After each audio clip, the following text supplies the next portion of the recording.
Lovely morning and a warm welcome to the program. Mule Ariyo is my name. Nigeria has an estimated 28 million housing deficits as of 2023, which indicates that a total of 21 trillion naira is required to provide housing units to fill the deficits. Consequently, this entails that the real estate sector needs an estimated investment of over 21 trillion naira to build sufficient houses for the entire population, taking cognizance of the annual average rate of 7.47 trillion credit to the real estate sector. However, the major challenge is Nigeria's population, which keeps increasing geometrically, thereby posing a huge threat to efforts at closing the housing deficits. For instance, the country's population has been growing by 3.2% annually based on a 2006 population census estimates, as the population grew from 114 million in 2006 to over 210 million. So, what is the role of private developers and mortgage banks in addressing Nigeria's housing deficits and expanding home ownership opportunities? This is our focus this morning. My kid is already here. We'll take a break now, and we'll come back with the graph on the place to stay with us.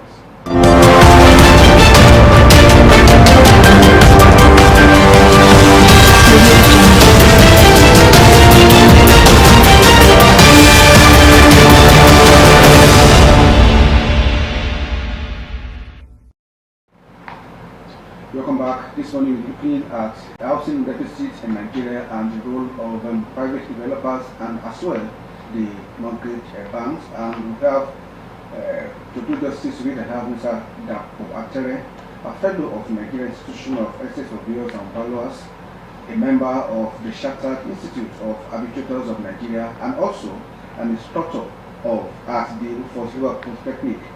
It's a pleasure to have me on the show today. Good morning, viewers. Good morning, Kunle. Would you agree with me about the figures I also said about the housing deficit in Nigeria, 28 million housing units? Much as I will agree, I may not agree. You may even discover that it's even likely to be much more than that. But we have to look at it. At which level? Is it the high end? Is it the medium end? Is it the low end? What I mean by those ends are is it the high income earners? No. Then, is it the middle income earners? Yes. Low income earners, it is highly prevalent. Then you want to also look at the locations. If you are talking about that deficit, is it in the rural areas? Do we have it in the urban centers? With rural-urban migration that we have been experiencing in the last few years, we may not really be having this housing deficit that we are talking about. It's more prevalent, or the temerity is higher in the urban centers.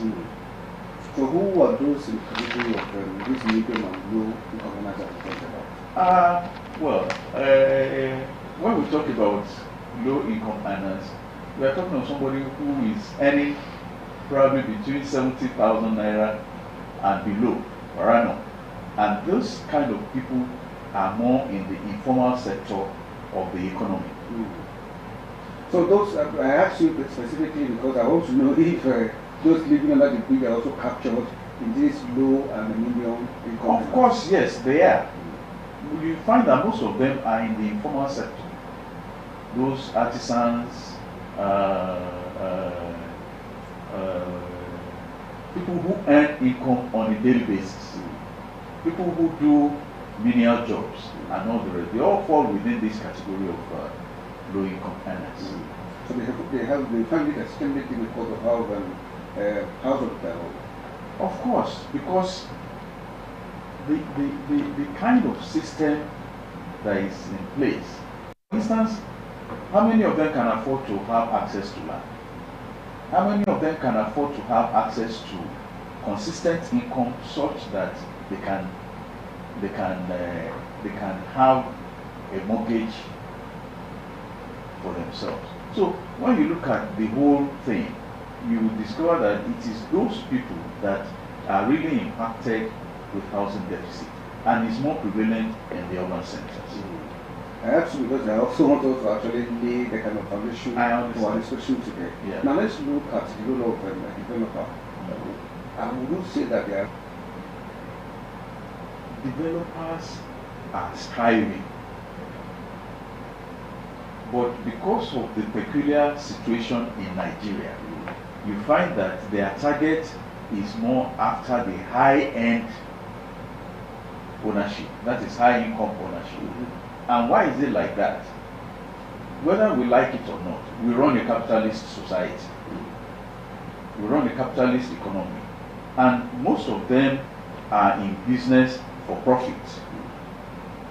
Yes, they are providing the service, but essentially the bottom line is they have to make a profit. And whether we like it or not, the truth is that low-income housing is not really profitable except it is subsidized. So is that why government also need to also take interest in ensuring that we also have housing available for this category of people? In all honesty, sir, it is what the government should pay a very deep and creative attention to. If not, the problem will continue to escalate, particularly as you mentioned, getting higher. And you know, as it goes higher, so also the rate at which you have people who are within the low income bracket will be increasing. Same thing with those in medium income bracket. So, and those are the people who are really impacted by this housing challenge. Why is it difficult for these private developers to also channel their energy to these low-income earners? It is as a result of the fact that most of them don't have funds. I asked you because before we click online, we're also talking about these high-income earners where we also have plots. Yes. And that, yes, you have plots in that area because that is where they hope to make adequate profits. So they concentrate their efforts on that. Then, if you look at it too, you discover that the cost of finance is also very high. I think interest rates now is for housing is almost a double digit. Inflation, cost of building materials, and so many things. So when you put all these things together, you discover that it becomes very difficult for them to really channel their resources towards low-income housing, because the truth is that the returns on investment for stuff is likely to be low. So that means we continue to have this kind of gap. As long as we maintain the current policy for funding housing, we will continue to have that. So you are advocating that that policy should be changed? Yes, certainly yes. So what are these policies you're talking about? One, we have to look at the issue of access to land. We have to look at the issue of access to finance. We have to look at the issue of absence of low level of infrastructural need for a very government intervention in that direction. What about the mortgage bank? Yes, the mortgage banks, they are supposed to give loans for housing. But what is their source of funds on their investments? So the mortgage banks too are more likely to want to ensure that they give facilities to prospective homeowners from which they can easily earn their returns on investment. Let me quickly go through these the key roles of mortgage banks. We have provision, providing access to housing finance. Yes. We also have facilitating affordable housing scheme. Yes. We have NHF loan disbursement. Yes. And collecting savings for housing. Yes. I would say they are also doing a lot of things to assist the low income earners. Now, we said something that most of the low-income earners fall within the informal sector of the economy. They should be able to also enlightened enough. Are they enlightened enough to participate in it? Do they even have confidence in the system? For instance, under the NHF thing, it is believed that once you have saved, but how much will that person, somebody who earns a particular amount on a daily basis, how does it come about? Is it 5% or 2.5% of annual and monthly income?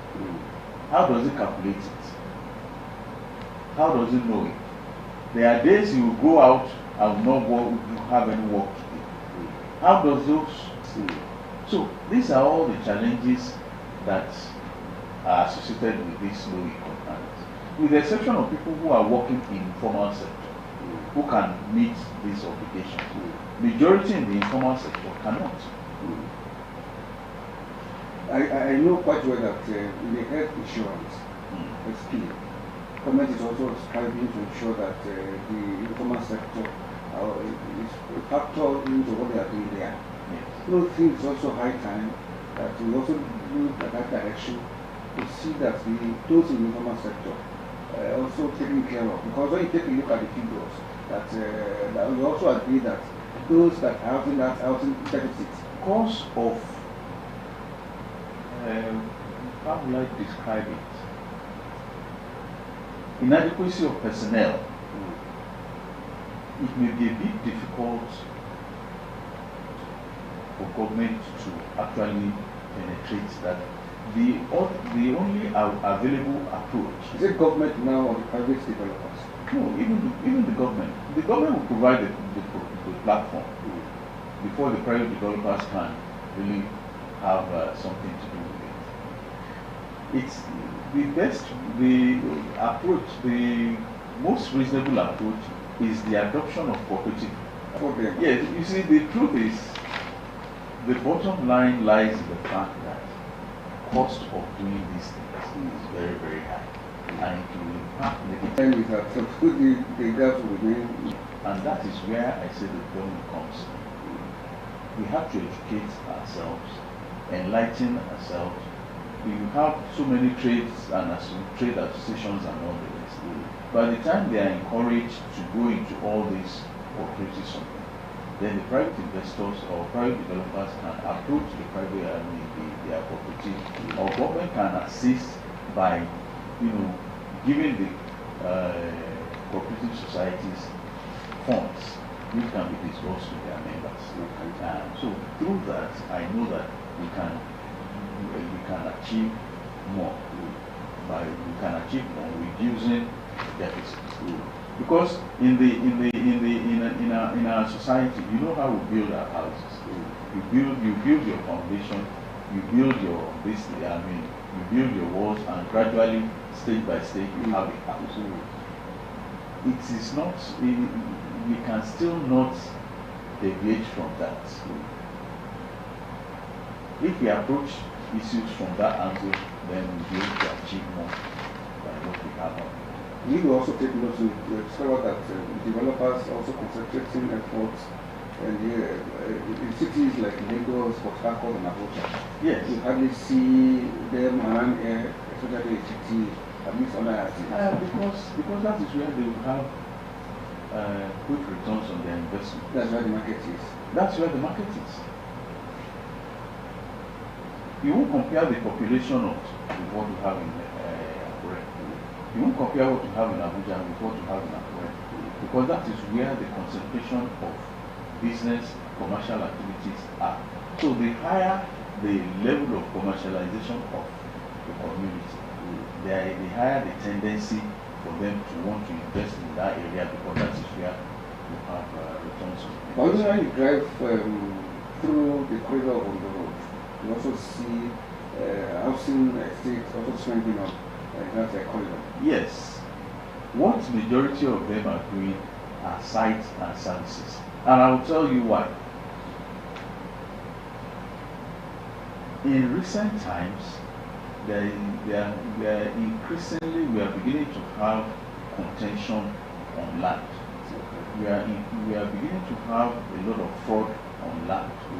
And then at the level of government, I think government acquired lands for residential development and everything is gradually thinning out for whatever reason. So that gave the private investors or developers the initiative to go into site and services. What I mean by site and services is what I mean by site and services is they open up the roads, they open up the plots, they acquire the land, demarcate the plots, open up the roads and everything, and sell it to. Well, they just sell the land. Sell the land to individuals to build in under certain conditions and certain standards. In some cases, they build houses and sell to those who are doing. But you see, the cultural side of us comes in. You see, there is always this attachment when you build a house from foundation to completion. Unlike when you just come and buy a house and everything. So there is always this natural attachment. That's why you even find that in our society, people tend not to care much about inherited properties as they care about the ones developed by themselves. So that is what it's really. And we also have this notion that even when you buy housing estates, you are not buried there. People tend not to buy houses there. Yeah, no, that is not even it. The public cemetery, except the ones that belong to religious organizations that have control, the public cemetery are not well maintained, they are not well cared for, and they are not well protected. And we run a superstitious society, so everybody wants to make sure that these dead ones are well protected, even when they are dead. So that is why people tend to want to have graves within their compound. And that's why they also prefer to buy family land rather than going to the DRS. No, it's very much after class. That's the unfortunate side of our life. We are very much after class. So that had encouraged people to want to buy from DRS. But then, apart from that, you also observe that in the private layout, there is no control about the kind of houses you put in and all that. For instance, where I live, in the neighborhood I live, somebody wanted to put together a 16-room face me, and that kind of thing. We had to resist it. But in the GRA, it will not be accepted. So those are all the things that tend to discourage people from wanting to buy from. Families too and developers are getting wiser. They know that tastes are changing, circumstances are changing. Understand. I also agree with you that that is huge, 28 million. Yes. As a professional, what do you think the private developers and mortgage banks can do to close this gap? There has to be one, the policy framework for land ownership, property development must change.